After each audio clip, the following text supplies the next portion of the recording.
नमस्कार, बहुत स्वागत है आपका विशेष में। बिहार के सियासी गलियारों में उड़ी चुनावी धूल अब बैठ चुकी है। 243 सीटों का महासंग्राम जो कई हफ्तों से देश की धड़कन बना हुआ था, अब वो एक महाजनादेश में तब्दील हो चुका है। राष्ट्रीय जनतांत्रिक गठबंधन को 200 से अधिक सीटों का अभूतपूर्व बहुमत एक जीत ही नहीं बल्कि बिहार की राजनीति के पुराने पन्नों को पलटकर एक नया अध्याय लिखने का फरमान भी है। ये क्षेत्रीय क्षत्रपों के भविष्य के संदेश की कहानी है। ये बिहार के अगले 5 सालों के भविष्य का फैसला है और साथ ही ये पटना से लेकर दिल्ली तक की सियासत को नई दिशा देने वाला एक राजनीतिक दस्तावेज है जो बहुत दिनों तक याद किया जाएगा। बीजेपी पहली बार राज्य की सबसे बड़ी पार्टी बनकर उभरी और ये परिणाम कोई एक तरफा कहानी नहीं है। ये कई कहानियाँ, कई रणनीतियों और कई चेहरों के उदय और अस्त की गाथा के रूप में बिहार चुनाव उभरा। नीतीश कुमार के सुशासन पर भरोसे की मुहर, नरेंद्र मोदी की मैजिक का असर, तेजस्वी यादव के सपनों का टूटना और कांग्रेस के अस्तित्व की लड़ाई, ये सब कुछ बिहार की कहानी है। ये उस कमंडल की मंडल पर निर्णायक विजय का भी संकेत है जिसने दशकों से बिहार की राजनीति को परिभाषित किया। लेकिन आज हम सिर्फ हार जीत के आंकड़ों की बात नहीं करेंगे, उससे आगे बढ़कर उस सवाल का भी पड़ताल करेंगे जो इस जनादेश से जन्मा है। सवाल ये है कि क्या बिहार, जो हमेशा से क्षेत्रीय क्षत्रपों की भूमि रही, जहां की राजनीति लालू बनाम नीतीश के इर्द गिर्द घूमती रही, क्या उस बिहार में अब क्षेत्रीय दलों का स्वर्ण युग समाप्त हो गया है? इस चुनाव ने भारतीय जनता पार्टी को पहली बार बिहार की सबसे बड़ी पार्टी बनाकर ये स्पष्ट किया कि अब डबल इंजन में एक इंजन कहीं ज़्यादा शक्तिशाली हो गया है।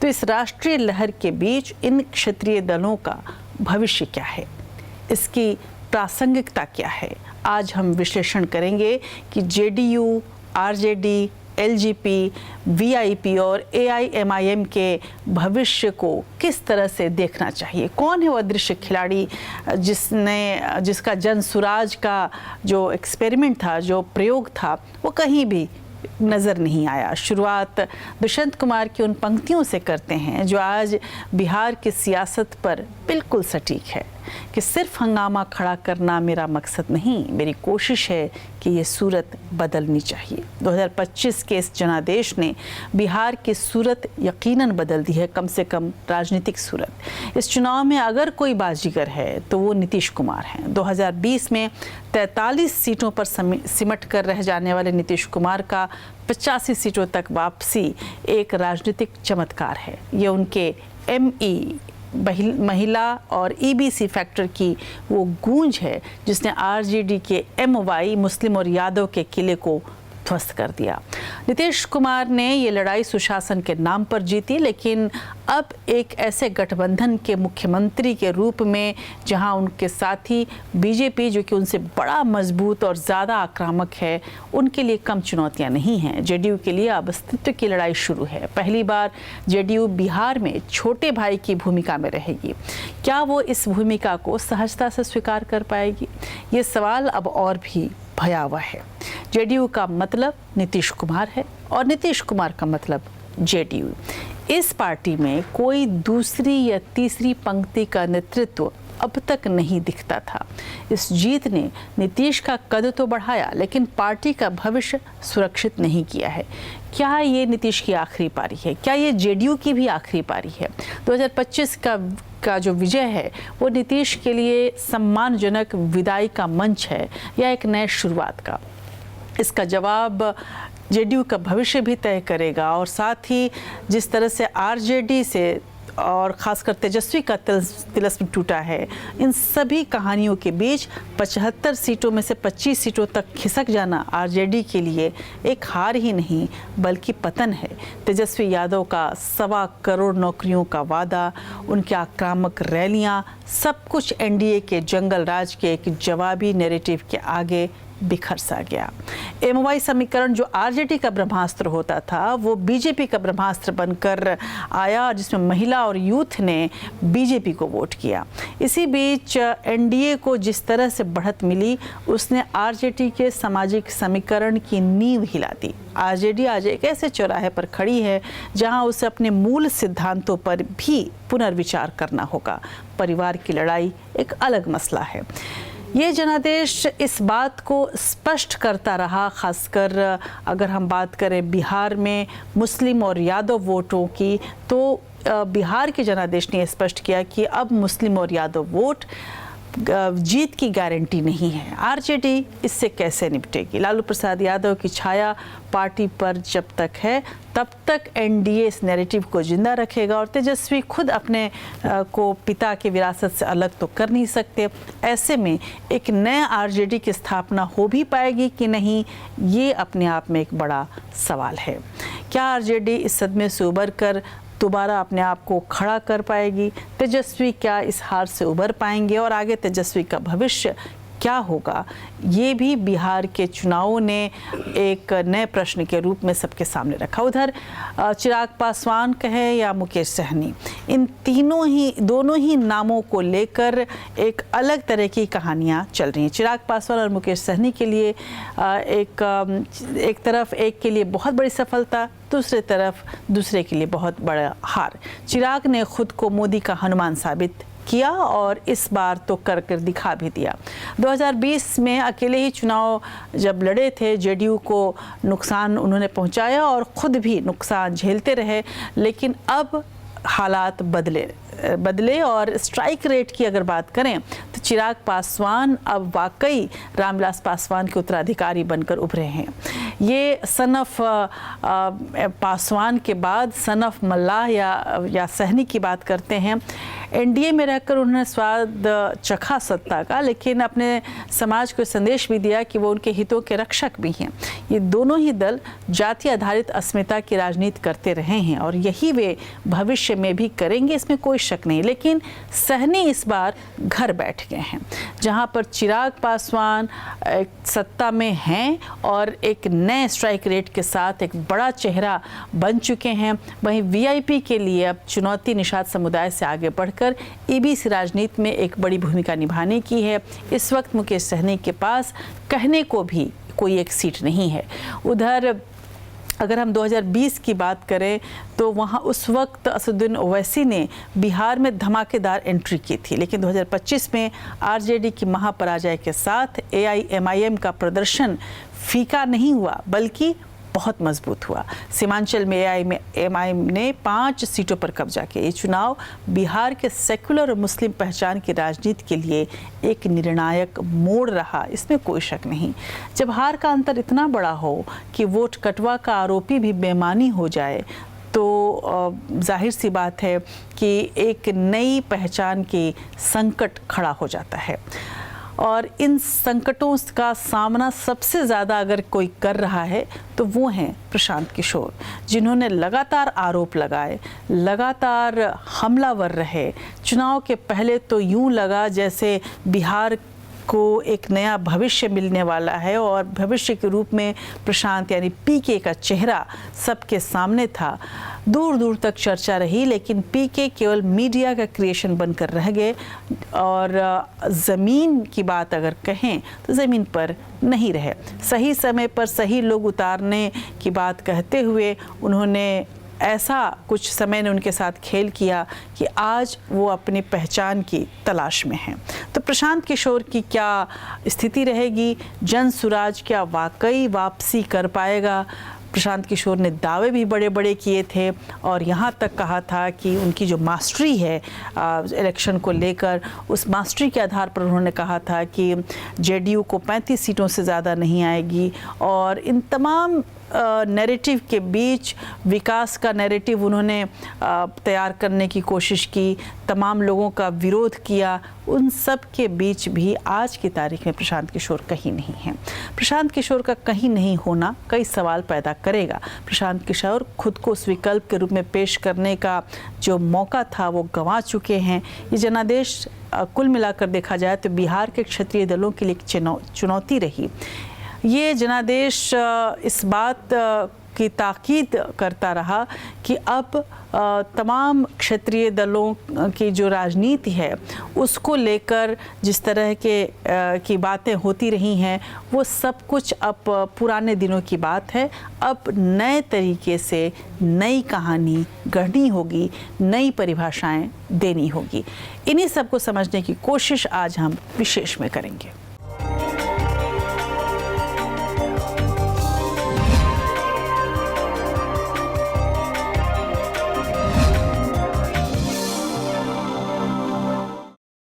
चलिए सबसे पहले बात कर लेते हैं जेडीयू की। जेडीयू बिहार विधानसभा चुनाव 2025 का परिणाम महज आंकड़ों का खेल नहीं रहा जेडीयू के लिए खासकर, बल्कि भारतीय राजनीति के सबसे अनुभवी और पलायनवादी नायक की नियति का एक पुनर्जन्म भी है, जहां राष्ट्रीय जनतांत्रिक गठबंधन एनडीए ने कुल मिलाकर देखा जाए तो 202 सीटों के साथ प्रचंड बहुमत हासिल करके विपक्ष के तमाम दावों को ध्वस्त करती हुई दिखी। और इन सब के बीच इस जीत का सबसे दिलचस्प अध्याय कहें आप या सबसे दिलचस्प मोड़ कहें, वो जेडीयू है। जेडीयू का शानदार कमबैक, जिसकी उम्मीद ही किसी ने नहीं की थी। आमतौर पर कहा जाता था कि नीतीश कुमार अब फेल हो गए हैं, लेकिन अब 2020 चुनाव में महज 43 सीटों पर सिमट कर रह जाने वाले नीतीश कुमार पहली बार कमज़ोर मुख्यमंत्री के रूप में देखे गए थे। लेकिन इस बार की कहानी कुछ और थी। जेडीयू ने 80 से अधिक सीटों पर अपना कब्जा जमाया और इसे जीतकर न सिर्फ अपने गिरते ग्राफ पर ब्रेक लगाया, बल्कि कुल मिलाकर अपने आप को नीतीश कुमार गठबंधन के भीतर एक बार फिर से स्थापित करने में, और वो भी मजबूती से स्थापित करने में कामयाब रहे। हालांकि ये प्रदर्शन ये ज़रूर बताता है कि भले ही उनकी राजनीतिक यात्रा को गठबंधन के बदलने के आरोपों से घिरी रही है और आमतौर पर उनको कहा जाता है कि वो कब क्या कर लें कोई ठीक नहीं, लेकिन उनकी प्रशासनिक क्षमता और सामाजिक समीकरणों पर जो उनका काम है और उसकी वजह से जनता का जो भरोसा उन पर है, वो सब कुछ अभी कायम है। बिहार चुनावों के परिणामों ने इस बात की ताकीद की है। जेडीयू के सीटों की वृद्धि ने उन्हें गठबंधन के भीतर एक बार्गेनिंग पावर के रूप में ज़रूर उभारा है, लेकिन इसके अलग आयाम हैं। 2020 में ये शक्ति उनके पास नहीं थी, लेकिन उसके अलग कारण थे। बीजेपी सबसे बड़ी पार्टी के रूप में उभरी भले, लेकिन बिहार की जटिल जातिगत जो समीकरण है उन सब के बीच जेडीयू का जो कमाल है, जेडीयू जिस तरह से क्षेत्रीय राजनीति पर अपनी पकड़ बनाती है और ख़ासकर नीतीश कुमार इन सब के बीच एक ऐसे गोंद हैं जो पूरे गठबंधन को जोड़ कर रखते हैं।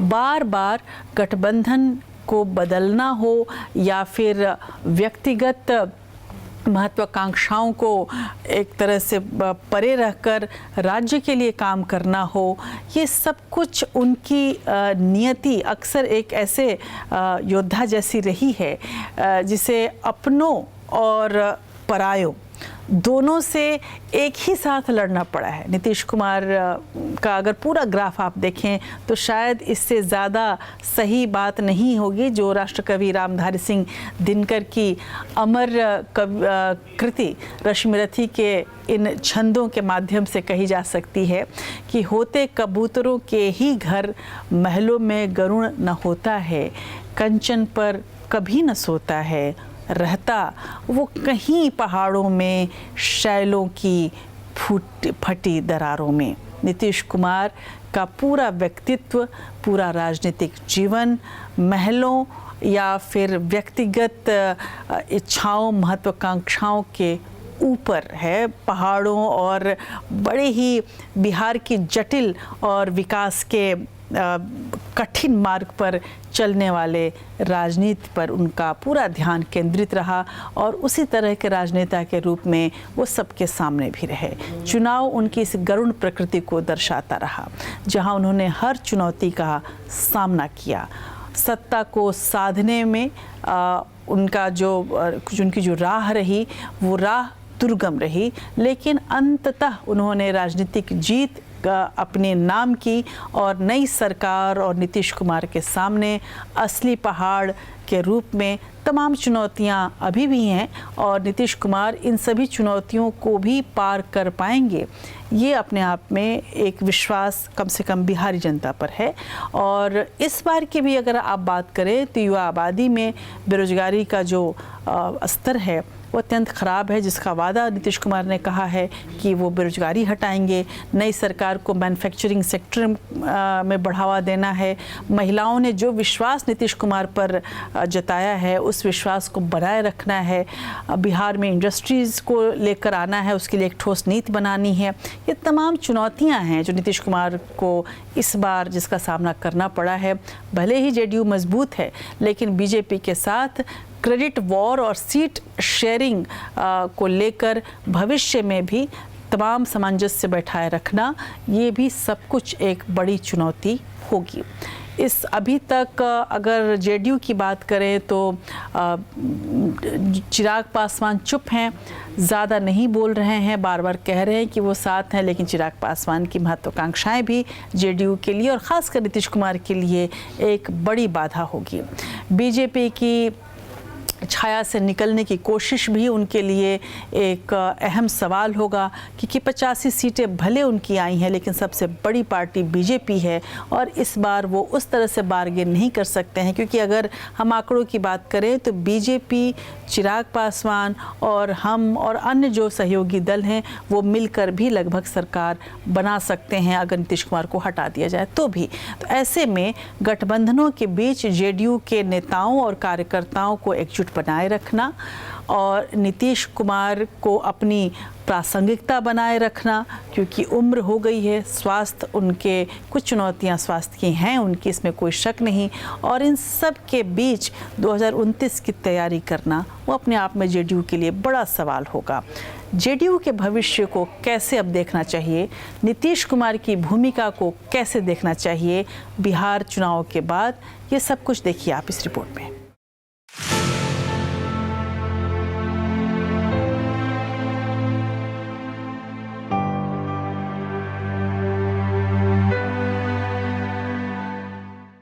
बिहार विधानसभा चुनाव 2025 के परिणाम ने राष्ट्रीय जनतांत्रिक गठबंधन या एनडीए को प्रचंड बहुमत देकर सत्ता में वापसी का रास्ता साफ कर दिया था। हालांकि इस जीत के भीतर जेडीयू और उसके शीर्ष नेता नीतीश कुमार के राजनीतिक भविष्य के लिए एक जटिल समीकरण छिपा है। यह जनादेश जेडीयू के लिए एक शानदार वापसी है, लेकिन साथ ही सत्ता के संतुलन में एक बड़ा बदलाव भी लेकर आया है। सबसे पहले जेडीयू की चुनावी वापसी को समझना जरूरी है। 2020 में 43 सीटों पर सिमटने के बाद इस बार जेडीयू ने 85 सीटें जीतकर अपनी खोई हुई शक्ति को फिर से हासिल किया है। ये पार्टी के सांगठनिक कौशल और मुख्यमंत्री नीतीश कुमार की सुशासन बाबू वाली छवि पर मतदाताओं के अट्टू विश्वास का परिणाम है। महिला वोट और विकास, नीतीश की ताकत, महिला केंद्रित योजनाएं, साइकिल योजना, पेंशन लाभ और रोजगार पहल ने एक बड़ा साइलेंट वोट बैंक तैयार किया, जिसने पिछली बार चिराग पासवान फैक्टर के लिए हुए नुकसान की भरपाई कर दी। ग्रामीण इलाकों में जेडीयू का मजबूत संगठन और जंगलराज के नैरेटिव पर सुशासन की छवि का हावी होना इस जीत के प्रमुख कारण रहे। कुर्मी वोट की धमक को भी नजरअंदाज नहीं किया जा सकता है, जो कि नीतीश की ताकत है। नीतीश का भविष्य, बड़ी पार्टी का छोटा भाई। हालांकि जेडीयू ने 85 सीटें जीती है, पर बीजेपी 89 सीटों के साथ गठबंधन में सबसे बड़ी पार्टी बनकर उभरी है। यह स्थिति नीतीश कुमार के राजनीतिक करियर में एक नया मोड़ लेकर आई है। 2020 में कम सीटें होने के बावजूद बीजेपी ने उन्हें मुख्यमंत्री बनाया था, लेकिन इस बार बीजेपी का बड़ा दल होने से नीतीश की बार्गेनिंग की क्षमता कम हो गई। ऐसे में पर्दे के पीछे बीजेपी का राजनीतिक दबाव पहले से कहीं ज्यादा होगा। पलटीमार नीति की समाप्ति। अब नीतीश कुमार के लिए पुराने दिनों की तरह पाला बदलना लगभग असंभव हो गया है। एनडीए गठबंधन, खास तौर पर बीजेपी और अन्य सहयोगी की प्रचंड ताकत उन्हें गठबंधन के साथ जाने का मौका नहीं देगी। सत्ता का समीकरण अब पूरी तरह से बीजेपी के नियंत्रण में आ चुका है। नीतीश के लिए चुनौतियां और संभावनाएं। जेडीयू और नीतीश कुमार के सामने अब नई सरकार में दोहरी चुनौती होगी। एक तरफ राज्य के विकास की गति को बढ़ाए रखना और दूसरी तरफ गठबंधन के भीतर अपनी प्रासंगिकता को बचाए रखना। बिहार की सबसे बड़ी चुनौती औद्योगिकरण और प्रति व्यक्ति आय में सुधार लाना और लोगों को नौकरी देना है। 20 वर्षों के शासन के बाद भी रोजगार के लिए पलायन एक बड़ा मुद्दा है। डबल इंजन की सरकार से जनता को अब इस मोर्चे पर तेज और ठोस परिणाम की उम्मीद है। जहां से हम लोगों का शुरू हुआ वही रहेगा, कभी बाएं दाएं इधर नहीं होगा। और इस प्रकार से जो हम लोग इन्हीं के साथ रहेंगे सब दिन के लिए, और उसके बाद कोई इधर से उधर नहीं। और उसके चलते बिहार जानते हैं आगे बढ़ रहा है। अब बिहार कितना बढ़ेगा आप जानते हैं। अब पहले से तो हम लोग सब काम कर रहे थे, वो लोग कोई काम किया था? कोई काम नहीं किया था। हम लोग कर रहे हैं और अब केंद्र का पूरा सहयोग मिल रहा है। सुशासन बाबू की नई डगर। नीतीश कुमार को गठबंधन धर्म का पालन करते हुए बीजेपी के बड़े कद वाले नेताओं और सहयोगी दलों के साथ मिलकर चलना होगा। मुख्यमंत्री पद पर उनकी दावेदारी सुरक्षित है। मंत्रिमंडल और नीतिगत फैसलों में बीजेपी की बढ़ती भागीदारी को उन्हें स्वीकार करना होगा। नीतीश का भविष्य अब उनकी प्रशासनिक क्षमता के साथ साथ गठबंधन की राजनीति में संतुलन साधने की उनकी कुशलता पर निर्भर करेगा। जेडीयू का मतलब नीतीश कुमार है और नीतीश कुमार का मतलब जेडीयू। इस पार्टी में कोई दूसरी या तीसरी पंथी का नेतृत्व नहीं दिखता। इस जीत ने नीतीश का कद तो बढ़ाया लेकिन पार्टी का भविष्य सुरक्षित नहीं किया। क्या यह नीतीश की आखिरी पारी है? 2025 की विजय नीतीश के लिए सम्मानजनक विदाई का मंच तो नहीं, या एक नई शुरुआत है ये? इस सवाल का जवाब ही जेडीयू का भविष्य तय करेगा।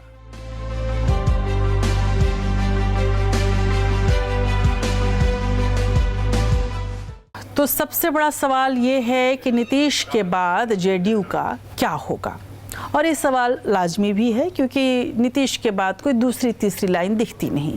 क्या इसका विलय बीजेपी में हो जाएगा? क्या कुर्मी वोटों के लिए बीजेपी जेडीयू को अपने मोहपाश में बांध पाएगा? क्या नीतीश के बाद जेडीयू का नेतृत्व कोई और करेगा या इसका कोई अस्तित्व रह भी पाएगा कि नहीं?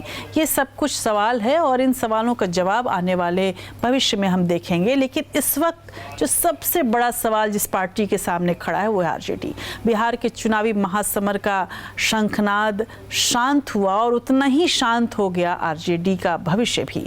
एनडीए के महाविजय के बाद पटना के राजपथ पर सत्ता की नई तस्वीर तो बन गई, लेकिन आरजेडी के घरों में अंधियारा हो गया।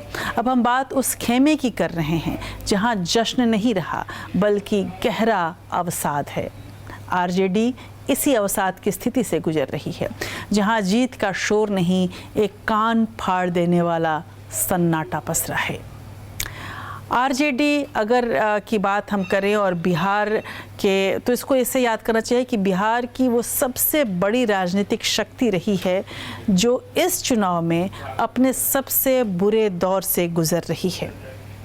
दो तरफा मार झेल रही आरजेडी सामाजिक रूप से और पारिवारिक रूप से हाशिए पर है। हम बात कर रहे हैं आरजेडी की, तो ये हमें याद रखना होगा कि इसके अगुआ युवराज तेजस्वी यादव थे।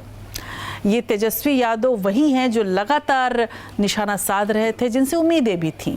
ये जनादेश आरजेडी के लिए महज एक चुनावी हार नहीं बल्कि उसके 30 साल पुराने एमवाई जो समीकरण है उस समीकरण के खिलाफ भी इस जनादेश को माना जा रहा है और उसके तिलिस्म के टूटने का ऐलान है। पहले ये नहीं था। ये तेजस्वी यादव 125 करोड़ नौकरियों के वायदे उन्होंने किए। एनडीए के जंगल राज के डर की एक जो बात एनडीए ने कही वो उसके खिलाफ जनता जाती दिखी और तेजस्वी आज हाशिए पर चले गए। जंगल राज को लेकर जो एनडीए ने जो नैरेटिव बनाया, एनडीए उसमें जीती और तेजस्वी के पास उसका कोई काट नहीं रहा। 2020 में 75 सीटें जीतकर सबसे बड़ी पार्टी बनने वाली आरजेडी आज 30-35 सीटों पर सिमटी हुई है। ये एक पतन की कहानी है, एक राजनीतिक भूचाल है। आज सवाल ये नहीं है कि आरजेडी हारी क्यों, इससे बड़े सवाल हैं। आज का सबसे बड़ा सवाल ये है कि आरजेडी और तेजस्वी का क्या होगा, उनका भविष्य क्या है आने वाले समय में, जहां सारे समीकरण फेल कर गए, सारी सोशल इंजीनियरिंग धरी की धरी रह गई, जहां परिवार अलग लड़ रहा है और समाज में आरजेडी अपनी पहचान के लिए तरस रही है। ऐसे में आरजेडी के दफ्तर पर पसरे हुए सन्नाटे से बार बार यही आवाज़ आ रही है कि आखिर आने वाले भविष्य में वो कौन सी चीज़ छुपी है जो आरजेडी को वापस कर भी पाएगी कि नहीं, लेकर आ पाएगी कि नहीं आ पाएगी। हरिवंश राय बच्चन की ये पंक्तियाँ शायद इसी पूरे हालात को स्पष्ट कर रही हैं कि क्या हार में, क्या जीत में, किंचित नहीं भयभीत में। वाकई क्या तेजस्वी यादव भयभीत नहीं है? ये भी सवाल है। संघर्ष पथ पर जो मिले ये भी सही वो भी सही, क्या इतना ही सहज होगा तेजस्वी यादव के लिए कि संघर्ष पथ पर जो हार मिला है उसको वो अपना सकें और आगे बढ़ सकें? तेजस्वी यादव इस हार को स्वीकार करके एक नए संघर्ष की नींव रख पाएंगे कि नहीं, इस सवाल है।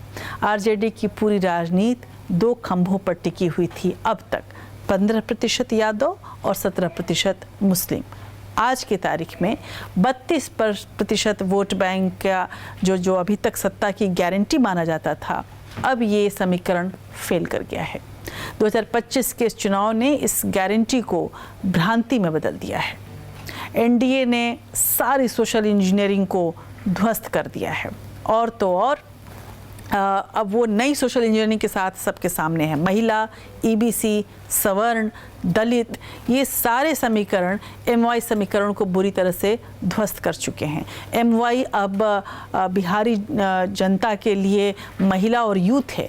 आरजेडी अपने कोर वोट बैंक से बाहर नहीं निकल पाई और अति पिछड़ा ईबीसी और महिला मतदाताओं को प्रभावित नहीं कर पाई और न ही वो नीतीश कुमार के खिलाफ कोई नैरेटिव बना पाई, न वो मोदी और तमाम अन्य एनडीए के गठन जो दल हैं उनके खिलाफ कोई माहौल बना पाई। और तो और आरजेडी अपने अंदर भी लड़ती रही। अपने पिता की छवि से तेजस्वी यादव और ख़ासकर जो छाया है, छवि भी नहीं कहूँगी, छाया कहूँगी, जो बहुत हद तक एनडीए इस बात में सफल रही, लालू यादव की छाया को काले साया में बदल दे वो आरजेडी के लिए, और जंगल राज की कहानी दोहराती रही। और इस कहानी को न तो तेजस्वी यादव काट पाए और न ही उनका दल के नेता काट पाए। ऐसे में तेजस्वी यादव एक ऐसे चौराहे पर खड़े हैं जहां से दो रास्ते निकलते हैं।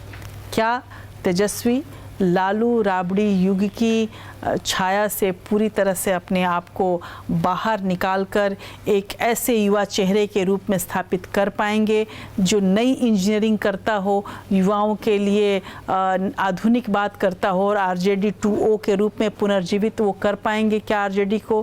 क्या वो एमवाई के संकीर्ण दायरे को तोड़कर A to Z जैसा कि वो दावा करते हैं ऐसी कोई पार्टी बना पाएंगे जिसका लक्ष्य ये हो कि वो एक ख़ास समीकरण पे काम नहीं करेगा बल्कि वो तमाम लोगों को जोड़कर चलेगा? इस तमाम चुनौतियों का सामना करने अगर वो कर भी लें तो अब वो उन्हें घर के अंदर भी चुनौतियों का सामना करना पड़ा है। ये कौन उनके साथ है, कौन नहीं है। भाई का विरोध पहले ही झेल रहे हैं, वो बहन भी अलग हो चुकी है और घोषणा कर कर रोहिणी अलग हुई कि वो परिवार से नाता तोड़ रही हैं। उन्होंने आरोप लगाया तेजस्वी के सहयोगियों पर कि उनकी वजह से ऐसा हो रहा है। ऐसे में और ये भी कहा जा रहा है कि राबड़ी और लालू के बीच में भी तेजस्वी और तेज प्रताप को लेकर मतभेद है। ऐसे में तमाम सवाल तेजस्वी के सामने हैं, तमाम चुनौतियां तेजस्वी के सामने हैं और तमाम तरह के प्रयोग करने का अवसर भी तेजस्वी के सामने है। लेकिन आरजेडी का होगा क्या, तेजस्वी का होगा क्या? क्या अब अंत है ये या एक नई शुरुआत है? ये सब कुछ समझिए आप इस रिपोर्ट में।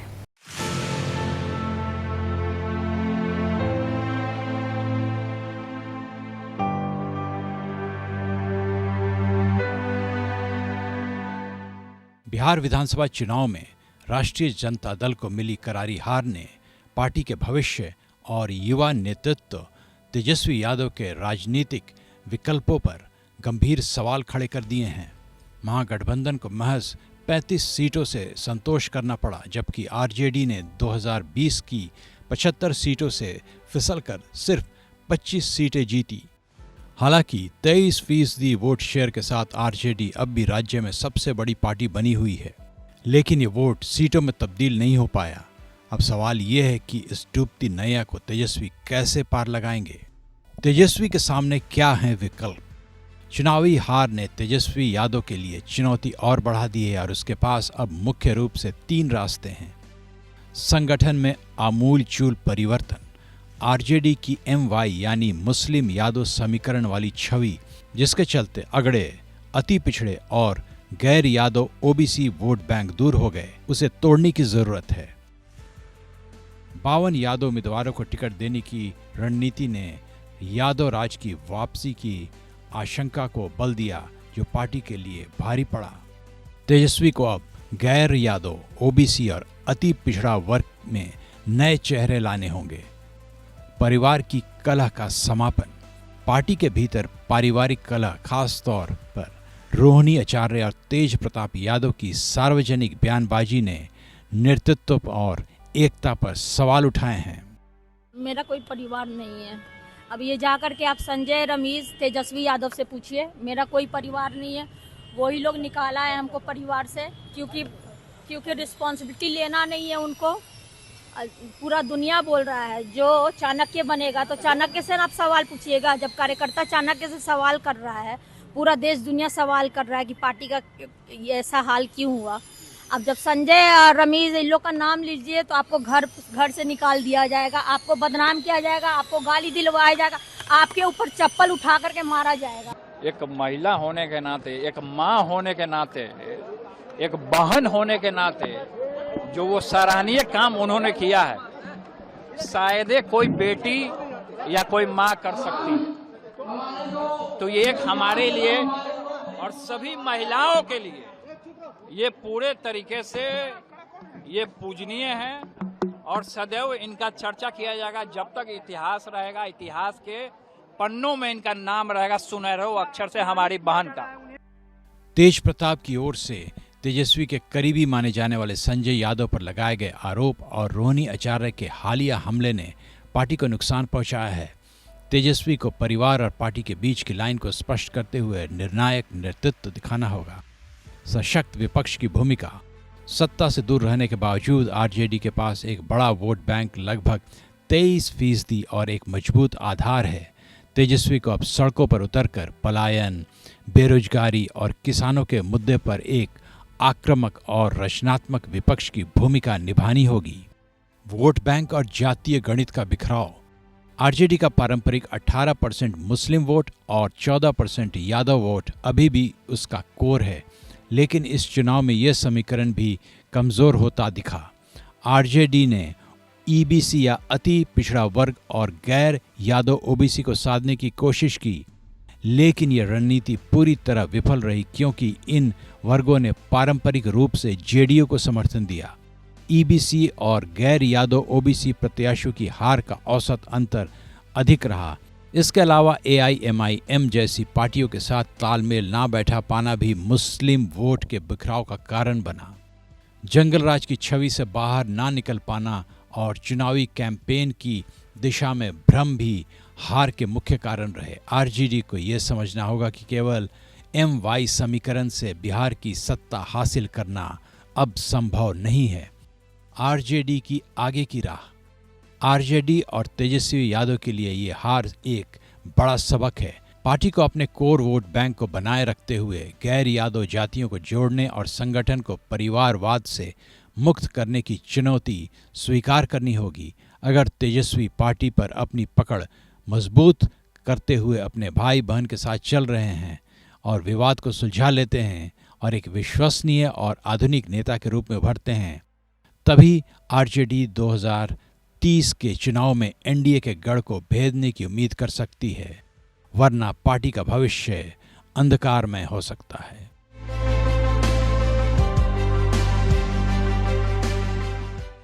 तो राहुल गांधी और मुकेश सहनी के अलावा घर का झगड़ा जो तेजस्वी यादव पर भारी पड़ा वो एक अलग कहानी कहता है। 3 साल से पूरे बिहार में जो नवी फेल कैंपेन चलाया गया, डैमेज तो उसने भी बहुत किया तेजस्वी यादव को। और सबसे ख़राब बात ये है कि ये सब कुछ बिहार में लालू यादव की मौजूदगी में हुआ। लालू ने कहा था कि जब तक समोसे में है आलू तब तक बिहार में रहेगा लालू, लेकिन आज आरजेडी जिस तरह से सिमट गई है, लालू यादव का नाम आरजेडी के लिए भी एक गाली सा हो गया है। ऐसे में लालू के लाल को सियासत के पन्नों पर नया अध्याय लिखने की नई रणनीति बनानी होगी। क्या वो रणनीति बना पाएंगे? तेजस्वी यादव के सामने ट्रिपल पी यानी पार्टी, परिवार और पॉलिटिक्स सभी के बीच गठबंधन के पार्टनर के साथ संतुलन बनाते हुए अपने भविष्य की तैयारी करनी होगी और उसकी चुनौती है। ये सब कुछ करना इतना आसान नहीं होगा तेजस्वी के लिए। और उधर असदुद्दीन ओवैसी को जिस तरह से मुस्लिम बहुल सीटों पर जीत मिली है, जिस तरह से उनका वेलकम किया है मुसलमानों ने बिहार में, उसके चलते भी आरजेडी के परंपरागत वोट बैंक अब पूरी तरह से बिखर गया है। और MY समीकरण या मुस्लिम यादव को जोड़े रखना अब तेजस्वी यादव के लिए मुश्किल ही नहीं बल्कि ऑलमोस्ट नामुमकिन है। और ऐसे में तेजस्वी के भविष्य को लेकर आरजेडी के अंदर चिंता होना और आरजेडी को अपने भी भविष्य का चिंता होना लाजमी है। इस वक्त अगर हम बात करें बिहार चुनाव के बाद जो सबसे ज़्यादा चिंतित व्यक्ति कोई हो, कोई चिंतित पिता अगर हो, तो वो शायद लालू यादव होंगे, क्योंकि अब उनके पास कई चुनौतियां हैं। उन चुनौतियों का सामना करने के लिए उनका पुत्र सुयोग्य है या नहीं, अभी भविष्य में पता चलेगा। लेकिन एक बेटे ने अपने बाप के सम्मान को ज़रूर बढ़ाया है और एक सुयोग्य पुत्र के रूप में उभरे हैं, और वो हैं चिराग पासवान। अब हम उन्हीं की बात करते हैं, रामविलास के चिराग की, जिसने इस तूफान में न केवल अपना घर बचाया बल्कि सबसे ज़्यादा स्ट्राइक रेट के साथ अपने लॉ को इतना प्रखर कर चुके हैं कि सबकी आंखें चौंधिया सी गईं। एनडीए की इस जो जीत हुई, उस जीत की रोशनी का एक बड़ा हिस्सा चिराग पासवान के नाम रहा।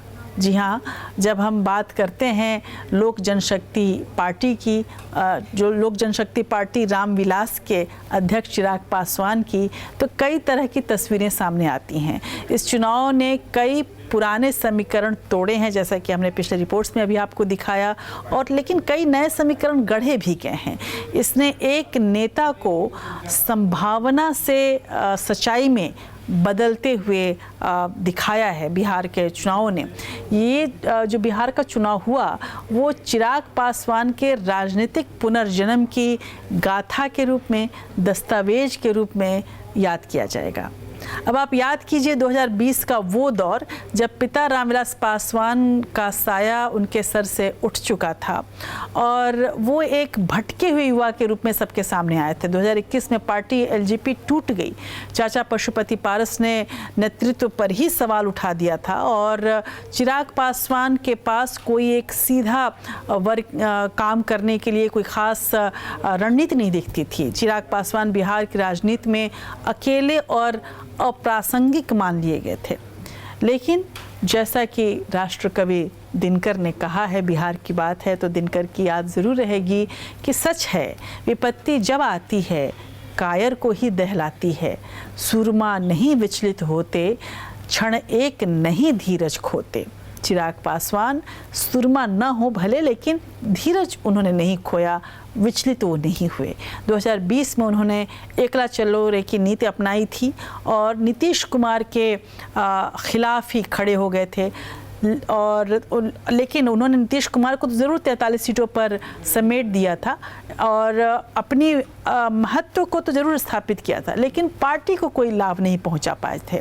2024 के लोकसभा चुनाव में उन्होंने एनडीए में वापसी की और 100% की स्ट्राइक रेट दिखाकर साबित कर दिया कि इस चिराग में तेल बहुत बाकी है और असली विरासत किसके पास है।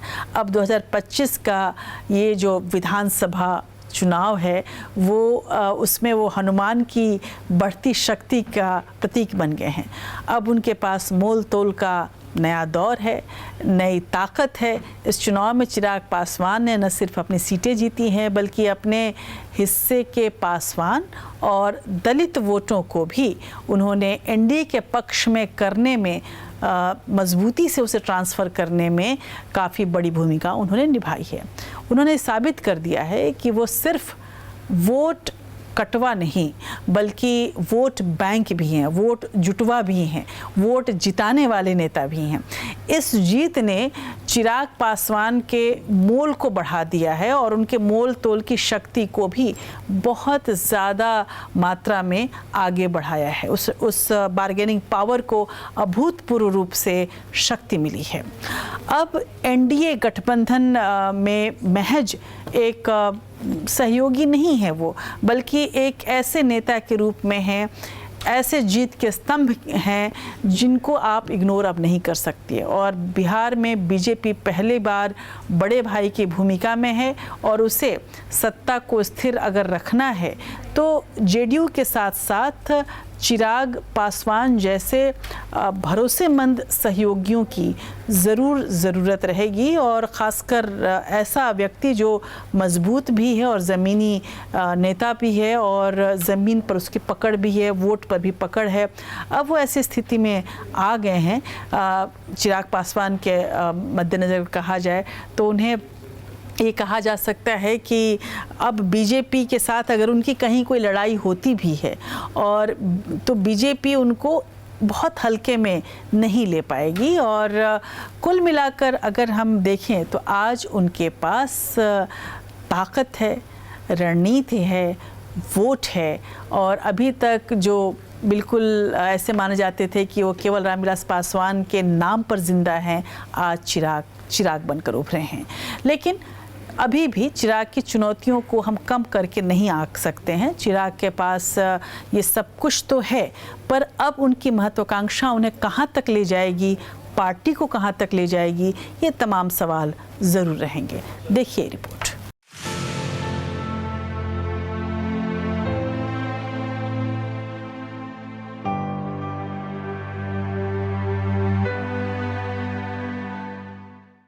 बिहार विधानसभा चुनाव 2025 के परिणाम ने एक बार फिर साबित कर दिया है कि चिराग पासवान अब सिर्फ एक उभरते हुए नहीं बल्कि बिहार की राजनीति में एक स्थापित और निर्णायक सितारे बन चुके हैं।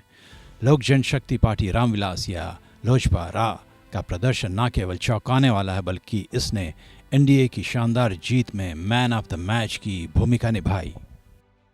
जीत का विश्लेषण और बढ़ता कद। 2020 के विधानसभा चुनाव में अकेले दम पर लड़ते हुए लोजपा को केवल 1 सीट मिली थी, लेकिन 2025 में एनडीए के भीतर रहते हुए चिराग की पार्टी ने 29 सीटों पर चुनाव लड़ा और अविश्वसनीय रूप से 19 सीटों पर जीत हासिल की, जिससे उनका स्ट्राइक रेट 65% से अधिक रहा। यह प्रदर्शन इस मायने में खास है कि उन्होंने गठबंधन के भीतर रहते हुए भी अपनी पार्टी का परचम लहराया। रणनीतिक सफलता। 2024 के लोकसभा चुनाव में 5/5 की परफेक्ट स्ट्राइक रेट के बाद चिराग ने अपनी नेतृत्व क्षमता और राजनीतिक पैठ को साबित किया है। उनका ये प्रदर्शन दिखाता है कि उनका बिहारी फर्स्ट का नारा और युवा महिला केंद्रित राजनीति अब दलितों और अन्य वर्गों के बीच अपनी पकड़ बना चुकी है। एनडीए की मजबूत स्थिति। इस प्रचंड जीत ने एनडीए के भीतर चिराग पासवान के कद को अभूतपूर्व तरीके से बढ़ा दिया है। अब उन्हें केवल एक छोटे सहयोगी के तौर पर नहीं देखा जा सकता, बल्कि वे एक ऐसी शक्ति है जो गठबंधन के समीकरण को प्रभावित कर सकती है। मुख्यमंत्री नीतीश कुमार के साथ उनके संबंध पहले से बेहतर हुए हैं, जिससे एनडीए की एकता और मजबूत हुई है। चिराग पासवान और उनकी पार्टी का भविष्य। चिराग पासवान का भविष्य अब कई मायनों में बिहार की राजनीति का भविष्य तय करेगा। मुख्यमंत्री पद की ओर बढ़ते कदम। वर्तमान में केंद्रीय मंत्री होने के बावजूद उनकी इस जीत ने उन्हें बिहार के अगले मुख्यमंत्री पद की दावेदारी की सूची में ला खड़ा किया है हालांकि एनडीए के भीतर उप मुख्यमंत्री का पद उनके लिए एक शुरुआती और मजबूत दावेदारी हो सकती है। 2030 के विधानसभा चुनाव में वह मुख्यमंत्री पद के लिए तेजस्वी यादव को सीधी टक्कर देने वाले सबसे बड़े युवा चेहरा होंगे, जिन्होंने मजबूती से चुनाव लड़ने का काम किया। और ये सामान्य बात नहीं थी, जो मीडिया में ये चल रहा था, आंकड़े वो भी सही थे। लगभग 19 में से 16 सीटें हम लोगों की ऐसी थी जो सिटिंग सीट नहीं थी, और उन 16 सीटों में से भी कई सीटें ऐसी थी जिसको हम लोग लंबे समय से हम लोगों ने नहीं जीता था, जो पिछले 5 साल ही नहीं, इससे पहले भी 2 सीटें तो ऐसी थी जो पिछले 15 साल से एनडीए नहीं जीता था।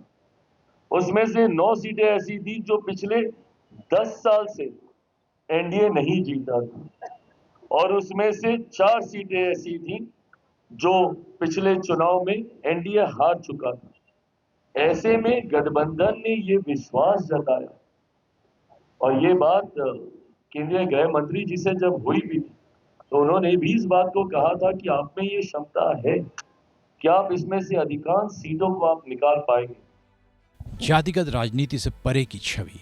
चिराग पासवान लगातार खुद को पारंपरिक जातिगत राजनीति से ऊपर उठाकर विजन और विकास के नेता के रूप में पेश करते रहे हैं। उनकी युवा, शिक्षित और करिश्माई छवि उन्हें गैर जातिगत मतदाताओं और युवाओं के बीच लोकप्रिय बनाती है। लोजपा रा इस छवि को मजबूत कर बिहार की राजनीति में एक नई धार दे सकती है। दलित और महादलित नेतृत्व। अपने पिता रामविलास पासवान की विरासत को आगे बढ़ाते हुए चिराग ने दलित और महादलित वोटों पर अपनी पकड़ और मजबूत की है। उनकी पार्टी अब बिहार की राजनीति में दलित नेतृत्व का मजबूत चेहरा है। चुनौतियां और संभावनाएं। लोजपा रा के लिए राह आसान नहीं है। सबसे बड़ी चुनौती पार्टी के भीतर एकता और संगठन का विस्तार बनाए रखने की है। पारिवारिक बगावत, चाचा पशुपति पारस का गुट अभी भी एक चुनौती है। हालांकि चुनावी परिणाम ने चिराग के नेतृत्व पर मुहर लगा दी है। चिराग पासवान के पास एक राष्ट्रीय नेता के तौर पर उभरने का मौका है। अगर वह अपनी पार्टी को अन्य सामाजिक समूहों के बीच और विस्तारित करते हैं और अपनी बिहार फर्स्ट विजन को जमीनी स्तर पर लागू करने में सफल होते हैं तो लोजपा रा क्षेत्रीय दल से बढ़कर एक राष्ट्रीय पहचान बना सकती है।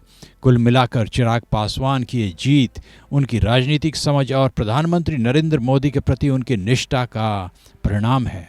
अब बिहार की राजनीति के किंग मेकर से किंग बनने की राह पर वे अग्रसर हैं।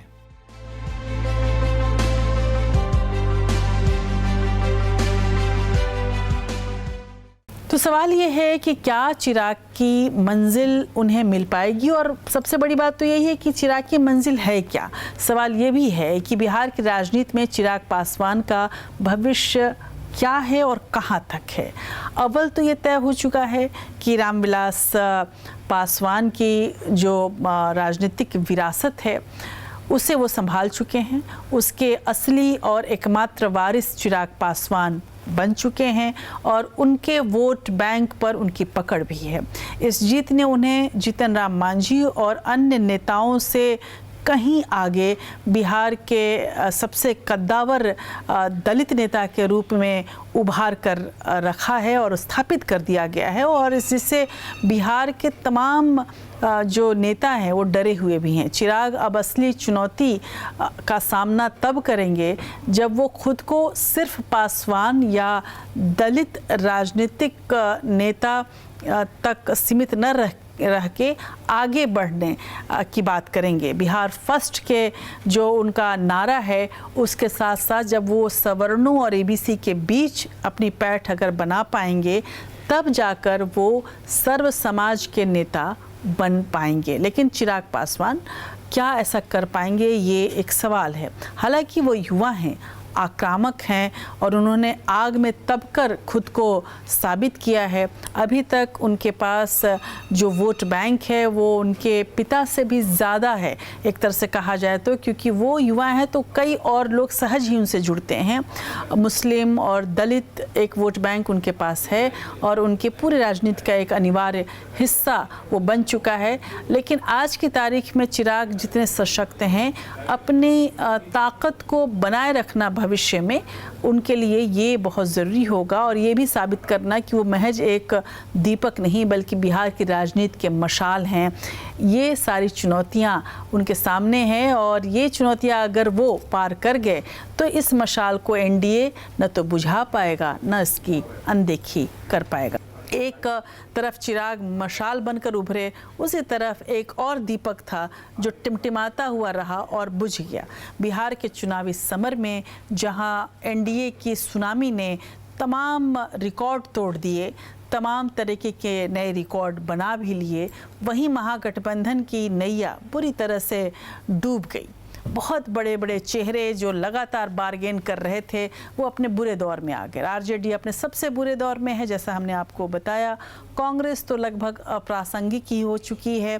अब हम बात करेंगे उस नाविक की जिसकी नाव बीच में ही डूब गई। इस तूफान में सबसे पहले और सबसे बुरी तरह से डूबने वाली जो नाव थी वो नाव है सन ऑफ मल्लाह मुकेश सहनी की, जो लगातार बार्गेन कर रहे थे महागठबंधन में। उनकी विकासशील इंसान पार्टी यानी वीआईपी पार्टी, वीआईपी जो उनका नाम है, इस के पास शून्य आया। सहनी आज शून्य पर हैं, उन्हें जनता ने घर बिठा दिया। ये चुनाव आरजेडी और तेजस्वी यादव के लिए बड़ा झटका तो रहा, लेकिन मुकेश सहनी की कल्पना में भी नहीं था कि उन्हें एक भी सीट नहीं आएगी और वो इस तरीके से अपने अस्तित्व की लड़ाई लड़ने लगेंगे। और शायद चूँकि राजनीति इतनी क्रूर होती है कि बहुत वक्त नहीं लगता किसी को सर पे बिठाने में और किसी को भुला देने में। सहनी आज भुलाए जाने के स्थान पर पहुंच चुके हैं। महागठबंधन ने 2025 में अपना सबसे बड़ा दांव मुकेश सहनी पर ही खेला था। न चाहते हुए भी आरजेडी ने अपने एमवाई जो समीकरण है उससे बाहर निकलकर सहनी को अपने साथ लेकर डिप्टी सीएम तक का चेहरा घोषित किया। और जब तक घोषित नहीं किया गया तब तक मुकेश सहनी बार्गेन कर रहे थे और धमका रहे थे कि अगर आप नहीं करेंगे तो मैं कहीं और चला जाऊंगा। और अंततः आरजेडी को और महागठबंधन को उन्हें डिप्टी सीएम मानना पड़ा और ये एनडीए के ईबीसी यानी अति पिछड़ा वोट बैंक में सेंधमारी की सबसे बड़ी और महत्वाकांक्षी रणनीति बनी। लेकिन ये रणनीति फेल हो गई। वीआईपी ने 15 सीटों पर अपने उम्मीदवार उतारे, लेकिन जब नतीजे आए तो नतीजे सबको हैरान करके चले गए। नतीजा था शून्य। मुकेश सहनी कहीं नहीं थे, सिफर थे। सन ऑफ मल्लाह की पूरी कहानी, पूरी नैया अपने ही लहरों में ऐसी फंसी कि निकल ही नहीं पाई और वो एक भी सीट नहीं बचा पाए। अंततः जनता ने उन्हें घर बिठा दिया। महागठबंधन का ये मास्टर स्ट्रोक महाविफलता या ग्रैंड फेल्योर के रूप में बदल गया। महागठबंधन के तमाम प्रयोग फेल हुए। इस रणनीति और मुकेश सहनी के हश्र पर मशहूर शायर दुष्यंत कुमार की कुछ पंक्तियां मुझे इस वक्त याद आ रही हैं, जो शायद इस पूरे हालात पर बिल्कुल सटीक है कि कहाँ तो तय था चरागा हर एक घर के लिए, कहाँ चराग मयस्सर नहीं शहर के लिए। तो वाकई जहां मुकेश सहनी को कहा तो उप मुख्यमंत्री पद का उम्मीदवार बनाया जा रहा था, उसका ख्वाब वो देख रहे थे और आज उनके घर में एक चिराग भी रोशन नहीं है। उनकी पार्टी आज एक विधायक को भी तरस रही है और उनके पार्टी के दफ्तर पर अंधेरा छाया हुआ है। सन ऑफ मल्लाह का भविष्य आज भंवर में है। इस महापराजय के मायने क्या हैं और वीआईपी पार्टी क्या अब अपना भविष्य है वो अंधेरे में खो चुकी है, आइए जानते हैं।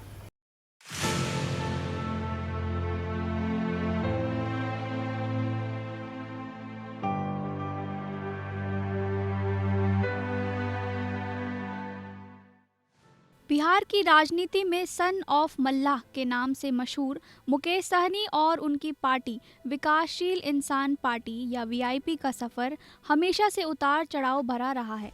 2025 बिहार विधानसभा चुनाव नतीजों ने मुकेश सहनी की राजनीतिक महत्वाकांक्षाओं को एक बड़ा झटका दिया है। चुनाव परिणाम के बाद वीआईपी के भविष्य और सहनी की राजनीतिक राह पर तथ्य, आंकड़े और विश्लेषण प्रस्तुत हैं। वीआईपी का निराशाजनक प्रदर्शन। मुकेश सहनी ने ये चुनाव महागठबंधन के हिस्से के रूप में लड़ा था और उन्हें उप मुख्यमंत्री पद का उम्मीदवार भी घोषित किया गया था। 2025 चुनाव वीआईपी कुल 15 सीटों पर लड़ी। परिणाम, पार्टी एक भी सीट पर जीत नहीं। मुकेश सहनी ने जनादेश को स्वीकार किया और विफलता के कारणों पर मंथन करने की बात कही। ये प्रदर्शन 2020 के पिछले विधानसभा चुनाव के मुकाबले बेहद निराशाजनक रहा। 2025 बनाम 2020 चुनाव वीआईपी प्रदर्शन। गठबंधन राष्ट्र जनतांत्रिक गठबंधन एनडीए के साथ सीटें लड़ी, 11 सीटें जीती, 41 वोट प्रतिशत 1.52%। सहनी को बिहार सरकार में पशुपालन और मत्स्य पालन मंत्री बनाया गया था। हालांकि बाद में उनके सभी विधायक 3 बीजेपी में शामिल हो गए थे और मार्च 2022 में उन्हें मंत्री पद से भी हटा दिया गया था। सहनी की राजनीतिक अहमियत और जातीय समीकरण। मुकेश सहनी की राजनीति निषाद, मल्लाह, मछुआरा समुदाय के समर्थन पर टिकी है, जिन्हें वह सन ऑफ मल्लाह के रूप में एकजुट करते हैं।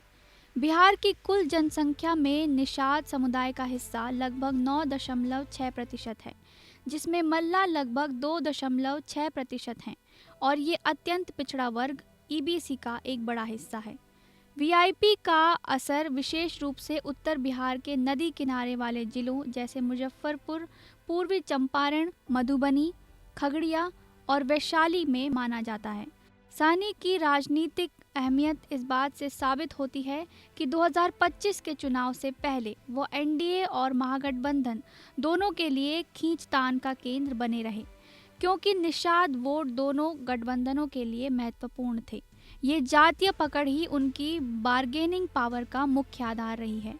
वीआईपी के भविष्य की राह। 2025 नतीजों ने वीआईपी और मुकेश सहनी के भविष्य पर गंभीर सवाल खड़े कर दिए हैं। उप मुख्यमंत्री पद का दावेदार होने के बावजूद एक भी सीट न जीत पाना महागठबंधन के भीतर उनकी साख को कमजोर करेगा। ये परिणाम उन्हें कमजोर कड़ी के रूप में पेश कर सकता है, जिससे भविष्य में सीट बंटवारे में उनकी मोल भाव की क्षमता कम हो सकती है। हालांकि निषाद समुदाय में उनकी पकड़ मानी जाती है, लेकिन 2025 के परिणाम बताते हैं कि वो इस वोट बैंक को पूरी तरह से चुनावी जीत में तब्दील नहीं कर पाए।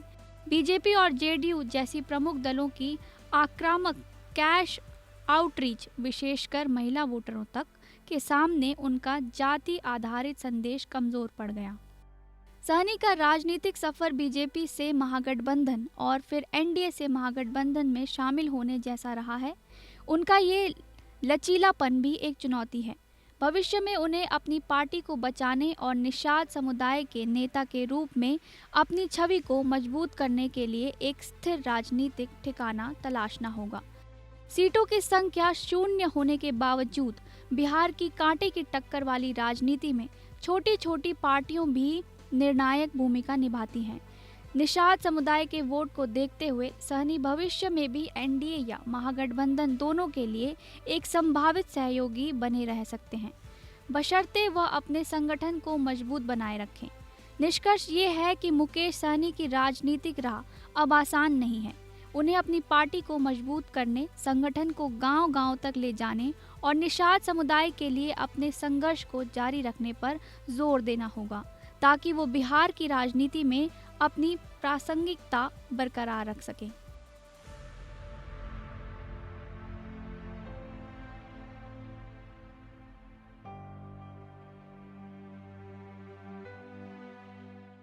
तो ये हार दिखाती है कि सहनी ने अपने मोल तोल की शक्ति या बार्गेनिंग पावर जिसको कहा जाए उसका शायद इतना उपयोग कर लिया कि और कुछ ज़्यादा ही आंक लिया था, जिससे उनके ही भविष्य पर एक सवाल खड़ा हुआ। उन्होंने खुद को सिर्फ मल्लाह समुदाय, जो बिहार में 2.6% हैं, वहाँ तक ही समेट कर रख लिया। निषाद समाज की अन्य उपजातियाँ जो थीं, वो जैसे बिंद, नोनिया या ईबीसी का एक बड़ा वर्ग उनके साथ नहीं आया, और जिसकी वजह से मुकेश सहनी एक मुश्त ईबीसी वोट के सामने फेल हो गए।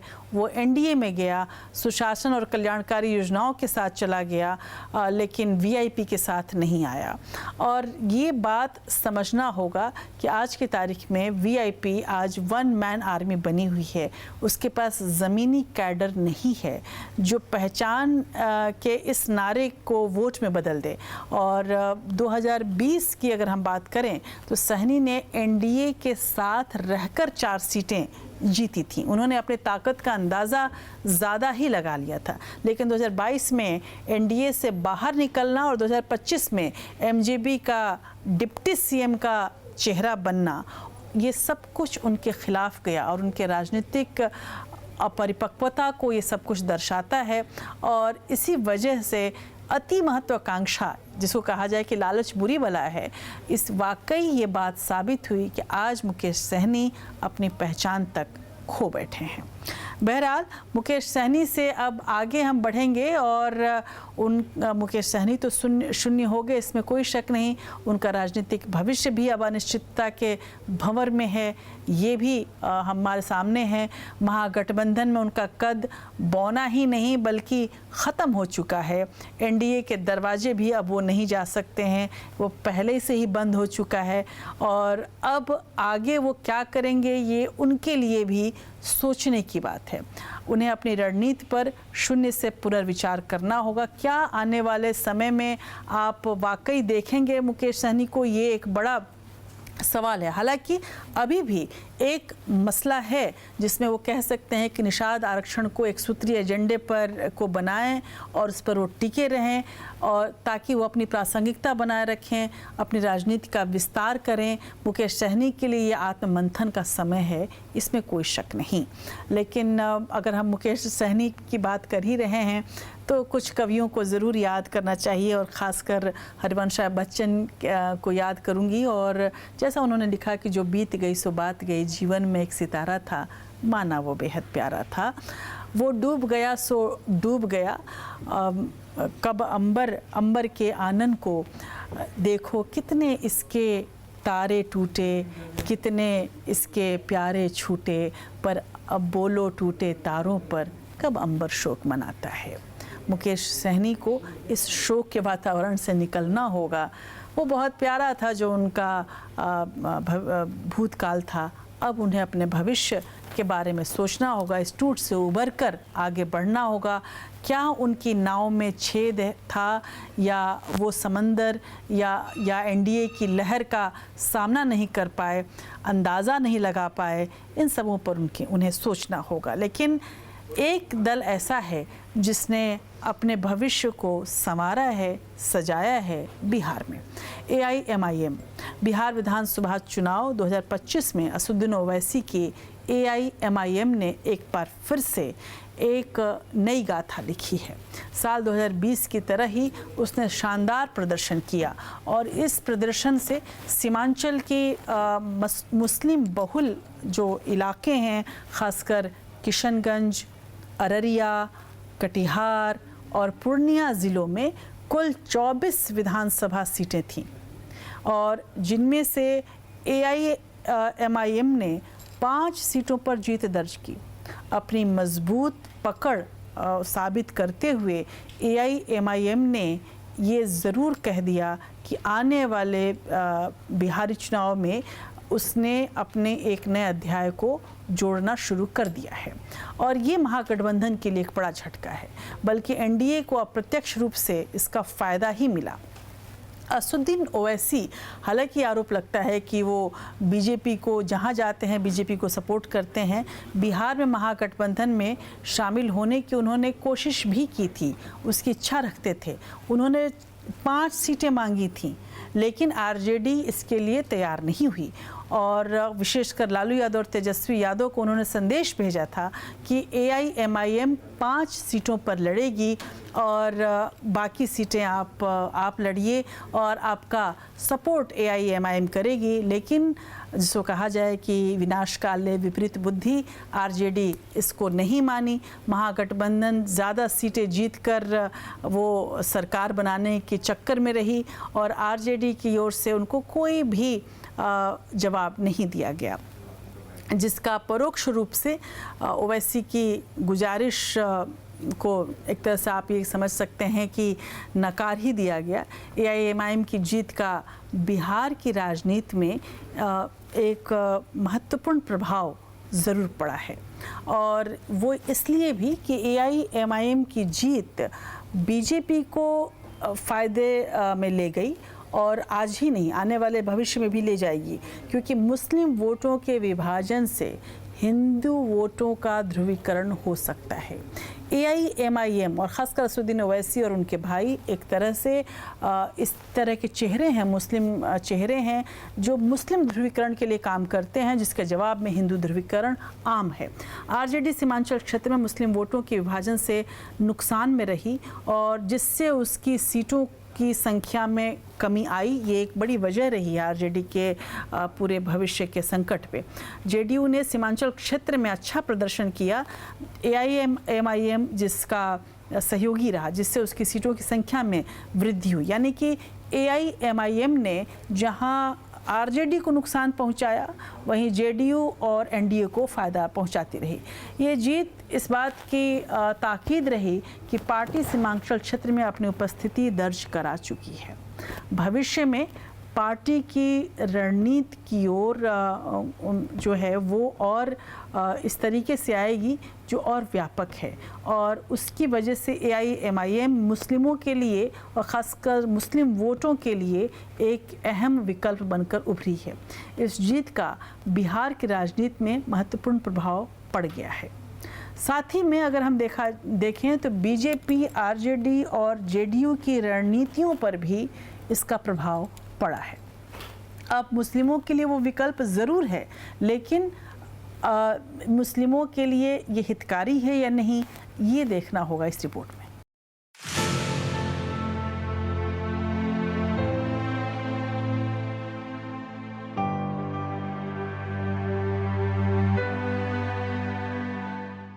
बिहार विधानसभा चुनाव के नतीजे एक बार फिर स्पष्ट कर चुके हैं कि असदुद्दीन ओवैसी की पार्टी AIMIM को अब बिहार की राजनीति में एक अहम शक्ति के तौर पर नज़रअंदाज नहीं किया जा सकता। 2020 के बाद 2025 के इस चुनाव में भी AIMIM ने अपनी सफलता दोहराई है, खासकर मुस्लिम बहुल सीमांचल क्षेत्र में। हालांकि सीमांचल में प्रदर्शन से साफ है कि AIM का पंजा कायम है।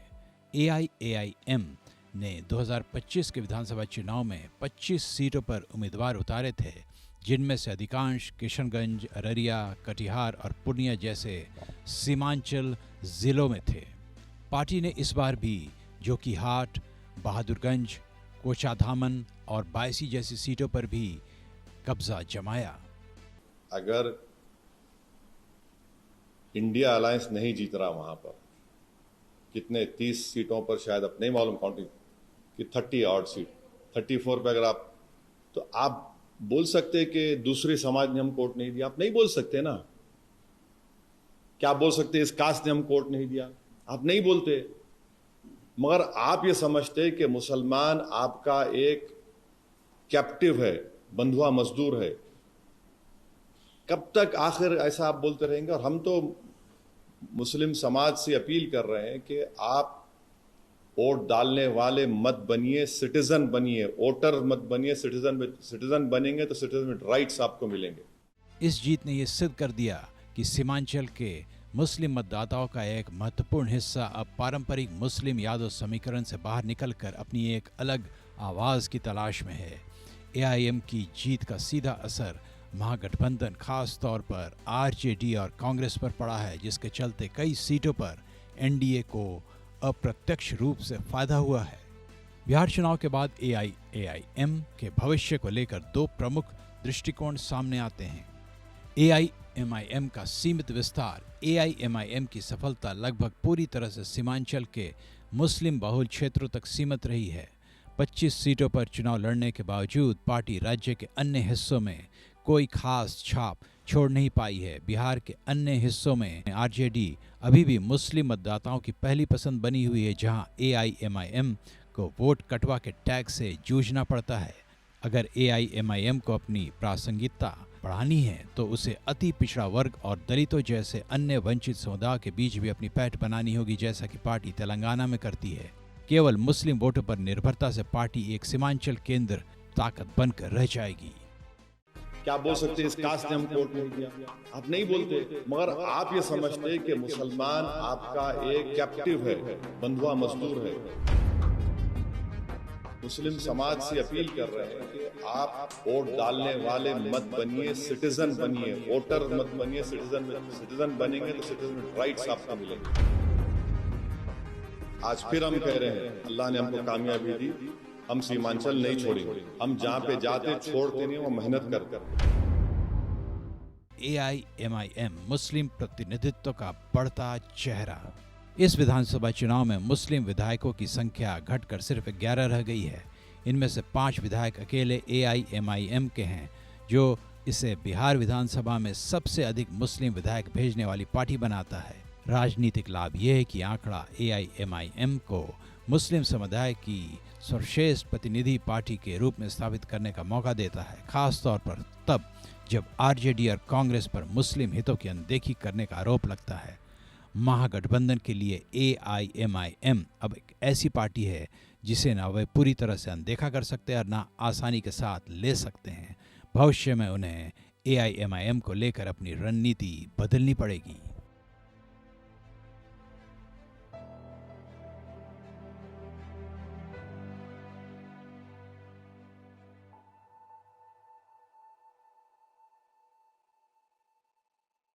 तो सीमांचल की जीत के बाद अब AIMIM ने बंगाल में अपनी रणनीति को अमली जामा पहनाना शुरू कर दिया है।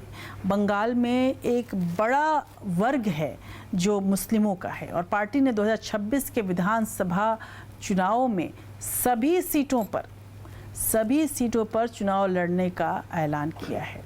आपको याद होगा कि जीत के तुरंत बाद जब बिहार को धन्यवाद करने प्रधानमंत्री मोदी आए तो उन्होंने कहा कि अब बिहार के नतीजे को दीदी भी देख रही हैं, ममता बनर्जी भी देख रही हैं, अब हम बंगाल आ रहे हैं। और ओवैसी इसके पहले ही बंगाल जा चुके हैं। ओवैसी का होना बीजेपी के लिए एक शुभ संकेत हो गया है, वो उनके लिए लकी मस्कट हैं, क्योंकि जहाँ जहाँ ओवैसी जाते हैं वो मुस्लिम वोटों को काटते हैं। मुस्लिम वोटों का कटना बीजेपी की जीत की गारंटी हो जाती है। आज बंगाल में मुस्लिम आबादी 40% से ज़्यादा हो चुकी है, जो पार्टी के लिए एक बड़ा अवसर बन सकती है AIMIM के लिए। लेकिन AIMIM बंगाल में मुस्लिम वोटों को ध्रुवीकृत करने की कोशिश जब करेगी, इसका सीधा फ़ायदा बीजेपी को मिलेगा, क्योंकि हिंदू वोट ध्रुवीकृत होंगे, जिससे तृणमूल कांग्रेस को नुकसान होगा, भाजपा को इसका लाभ मिलेगा। अगर इस पूरे आंकड़े में समझा जाए तो चलिए AIMIM कम से कम पार्टी के लिहाज से और अपनी राजनीति के लिहाज से तो लाभ में है, लेकिन एक ऐसा, और चेहरे के लिहाज से भी, नेता के लिहाज से भी लाभ में है, लेकिन एक पार्टी ऐसी है जो न जाने कितने सालों से बिहार में इतिहास बनी हुई है, अपना खाता ही नहीं खोलती है, अपना भविष्य ही नहीं देख पाती है। ये वही पार्टी है जो कभी भारत का भविष्य लिखती थी। बिहार विधानसभा चुनाव 2025 में कांग्रेस का प्रदर्शन एक बार फिर से निराशाजनक रहा है। आंतरिक कलह, कमजोर नेतृत्व, नेताओं की कमी, राजनीतिक समझ की कमी और बेमौसम का राग, ये सब कुछ पार्टी की हार का कारण बना। और हालांकि ये सब कुछ नया नहीं था। प्रदेश अध्यक्ष और विधायक दल के नेता अपनी सीटें तक नहीं बचा पाए। नए प्रभारी की भूमिका पर भी सवाल उठते रहे। कांग्रेस को अपने संगठन को मजबूत करने और सही रणनीति अपनाने की तमाम आवश्यकता है और तमाम कवायद इसके लिए करनी पड़ेगी, अन्यथा भविष्य में स्थिति और ख़राब हो सकती है। आज की तारीख में जितनी ख़राब है, कहीं वो शून्य ही ना हो जाए, वो बिहार से बाहर ना हो जाए बिहार की तरह। और राज्यों में दरकिनार कांग्रेस हो रही है, लेकिन अगर वो राहुल के नेतृत्व पे जो सवाल उठ रहे हैं उन तमाम सवालों का जवाब ढूंढ ले और तमाम बिंदु जो हैं बीजेपी के जो फ़ायदे में जा रहे हैं उन सब का जवाब ढूंढ ले तो शायद कांग्रेस बच जाए। लेकिन इनका जवाब है भी क्या, देखिए इस रिपोर्ट में।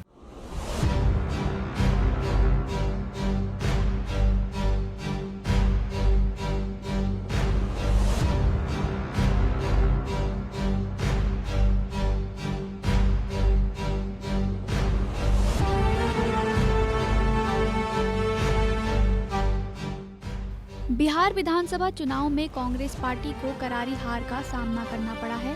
पार्टी ने 60 सीटों पर उम्मीदवार उतारे थे, लेकिन सिर्फ 6 सीटें जीत पाई। ये हार कांग्रेस के लिए एक बड़ा झटका है और पार्टी के नेताओं और विश्लेषकों के बीच इसके कारणों पर चर्चा हो रही है। एक बड़ा कारण जो कांग्रेस की हार के लिए जिम्मेदार माना जा रहा है वो है पार्टी की सामाजिक आधार की कमी। बिहार में कांग्रेस का कोई मजबूत सामाजिक आधार नहीं है जो चुनाव के नतीजों को प्रभावित कर सके। पार्टी के पास ऐसा कोई वर्ग नहीं है जिसका सामाजिक आधार इतना बड़ा हो कि चुनाव के नतीजों को प्रभावित कर सके। एक अन्य कारण जो कांग्रेस की हार के लिए जिम्मेदार है वो है पार्टी का कमजोर संगठन। बिहार में कांग्रेस का संगठन बहुत कमजोर है और पार्टी के पास समर्पित कार्यकर्ता नहीं है। पार्टी ने अपने संगठन को मजबूत करने के लिए कोई ठोस कदम नहीं उठाए हैं जिससे उसे चुनाव में फायदा मिल सके।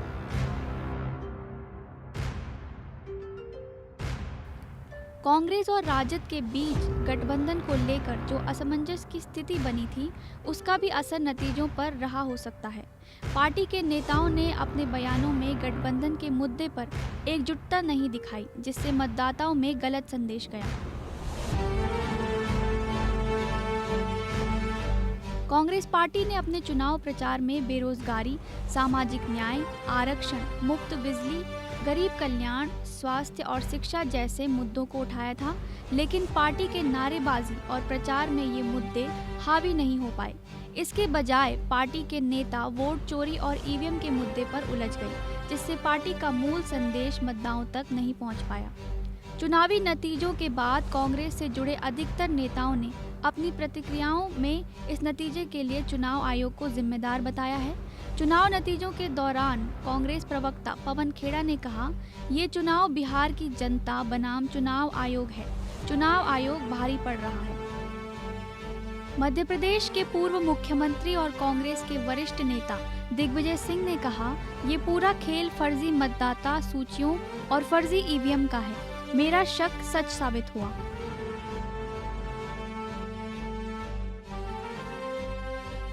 एनडीए ने अपनी रणनीति के तहत जंगल राज के मुद्दे को उठाया और कांग्रेस को घेरने की कोशिश की। एनडीए की इस रणनीति का फायदा उन्हें मिला और कांग्रेस पार्टी इसका प्रभावी जवाब देने में नाकाम रही।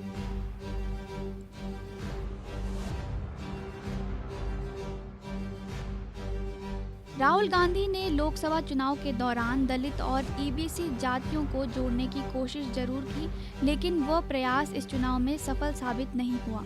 राहुल गांधी ने चुनाव से 2 महीने पहले पिछड़ा वर्ग को लेकर एक संकल्प पत्र जारी किया था, लेकिन पार्टी ने इसे प्रचारित नहीं किया। नतीजतन पिछड़ी जातियों में पार्टी की पकड़ कमजोर रही। वहीं बीजेपी और जेडीयू की मजबूत सामाजिक एवं संगठनात्मक रणनीतियों ने चुनाव में बेहतर काम किया। बिहार विधानसभा चुनाव 2025 में कांग्रेस की हार के कई कारण हैं। कांग्रेस पार्टी का सामाजिक आधार की कमी, कमजोर संगठन, गठबंधन में तालमेल की कमी और नारेबाजी और प्रचार में कमी कुछ प्रमुख कारण हैं। पार्टी को अपने संगठन को मजबूत करने और मतदाताओं के साथ जुड़ने के लिए नए सिरे से प्रयास करने होंगे। इसके अलावा पार्टी को अपने नारेबाजी और प्रचार में भी सुधार करने की जरूरत है, ताकि वो मतदाताओं के बीच अपनी बात प्रभावी ढंग से पहुंचा सके। बिहार की हार ने कांग्रेस के अस्तित्व पर एक बार बड़ा सवाल खड़ा किया है और डर अब ये है कि एक राष्ट्रीय दल कहीं क्षत्रिय दलों का छोटा भाई बनकर न रह जाए, और वाकई वो रहेगी भी कि नहीं रहेगी, ये भी एक सवाल है। हालांकि बिहार में जो चुनाव हुए उसमें जो हार जीत हुई, उन सब के बीच कई विरोधाभास है। एक तरफ कुछ दल ऐसे बढ़े जो कल्पना से आगे बढ़े, जिनके लिए कोई सोच नहीं रहा था, वो आगे बढ़कर एक नए चेहरे के रूप में आ गए। वहीं दूसरी तरफ क्षत्रिय दलों ने बड़ी संख्या में सीटें जीती, लेकिन उनकी अपनी स्वतंत्र पहचान कहीं पे भी नहीं रहेगी। राष्ट्रीय दलों का जो विशाल कैनवास है उस पर उनकी पहचान फीकी पड़ी है। उन्हें अपने मूल एजेंडा को किनारे रखकर गठबंधन धर्म को निभाना ही पड़ेगा, क्योंकि इस जीत के बावजूद समर्पण ये तमाम क्षत्रिय दलों के दीर्घकालिक भविष्य के लिए एक बड़ा प्रश्न चिन्ह लगाता है। सबसे बड़ा सबक ये है कि गठबंधन में जहां कुछ छोटे दल मजबूत हुए हैं, वहीं पर कुछ पुराने और कद्दावर क्षेत्रीय दल जैसे कि आरजेडी और जेडीयू जो पहले अकेले दम पर बड़े हुआ करते थे, अब उनकी राष्ट्रीय दलों की बैसाखी पर ही वो आश्रित हैं। जब बड़े क्षेत्रीय दल कमज़ोर होते हैं तो राष्ट्रीय दलों का एकाधिकार बढ़ता है और उन्हें गठबंधन के साथियों पर अपनी शर्तें थोपने की अधिक छूट मिल जाती है। ये बिहार की राजनीति में एक नए समीकरण की शुरुआत है। अब क्षेत्रीय दल किंग मेकर कम बल्कि ज़रूरी साथी ज़्यादा हैं, और बहुत हद तक वो भी नहीं हैं जो बड़े भाई के नेतृत्व में चलेंगे लेकिन अपनी बात नहीं कह पाएंगे। बिहार की जनता ने एक स्थिर सरकार को प्राथमिकता दी है, भले ही इसके लिए कई छोटे दलों का साथ और अपने हितों का त्याग उन्हें करना पड़ा हो, लेकिन इस उथल पुथल भरे राजनीतिक परिदृश्य पर मुझे जो आज याद आता है वो हिंदी के और ख़ासकर बिहार के ही महान कवि रामधारी सिंह दिनकर की कुछ पंक्तियां याद आती हैं, जो आज की राजनीति की क्षणभंगुरता को बखूबी दर्शाती हैं कि जब तक है अधिकार ढील मत दो पापों को, सुनते हो मंत्रियों नहीं तो लोग हंसेंगे कल को। मंत्री के पद से हट जाने पर जब भ्रष्टाचारणों के विरुद्ध तुम चिल्लाओगे। और ये कविता आज के सभी क्षेत्रीय दलों और उनके नेताओं के लिए एक संदेश है, एक चेतावनी है कि सत्ता आती जाती रहेगी, समीकरण बनते बिगड़ते रहेंगे, लेकिन जनता के प्रति जवाबदेही और नैतिक बल ही किसी भी दल के असली पूंजी होती है, असली ताकत होती है। बिहार की राजनीति का ये नया अध्याय अब शुरू हो चुका है। देखना होगा कि क्षेत्रीय दल इस नए संतुलन में अपनी दिशा कैसे तय करते हैं और अपनी दशा कैसे सुधारते हैं। आज बस इतना ही। नमस्कार।